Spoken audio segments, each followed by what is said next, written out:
I call the honourable member for Corangamite. Thank you, Madam Speaker. My question is to the Minister for Immigration and Border Protection.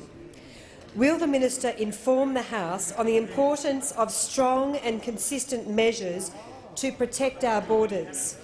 Are there any fresh challenges to these measures that are stopping the boats? I call the Honourable Minister for Immigration and Border Protection. Thank you, Madam Speaker, and I thank the member for her question.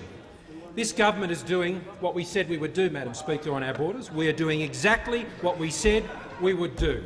And, Madam Speaker, the member for Corangamite, like every other member on this side of the House, can look their constituents in the eye and say, we said we would stop the boats, and that is exactly what we are doing.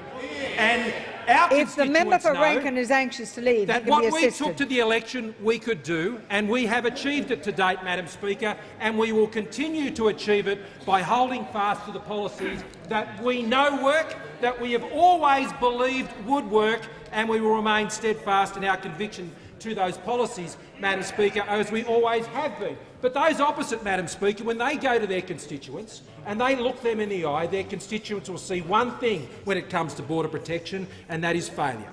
Because for 6 years, Madam Speaker, that was the history and that was the form of those opposites, Madam Speaker.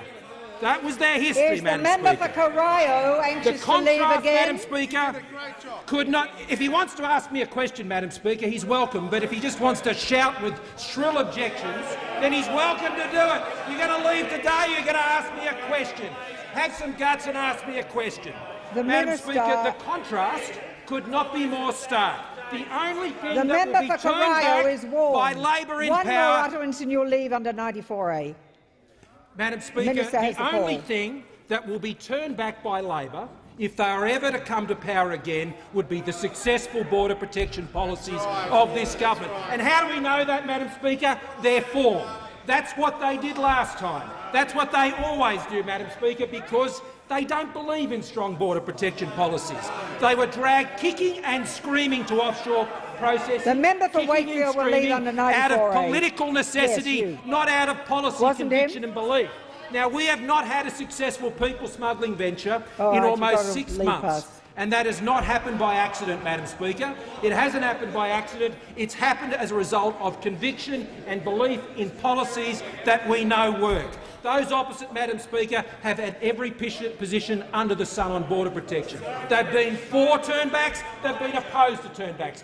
Kevin Rudd said he would turn votes back prior to the 2007 election. He became Prime Minister and the promise didn't even make it to Christmas, Madam Speaker. Didn't even make it to Christmas. They were for offshore processing, they've been against offshore processing. They've been for temporary protection visas and against it.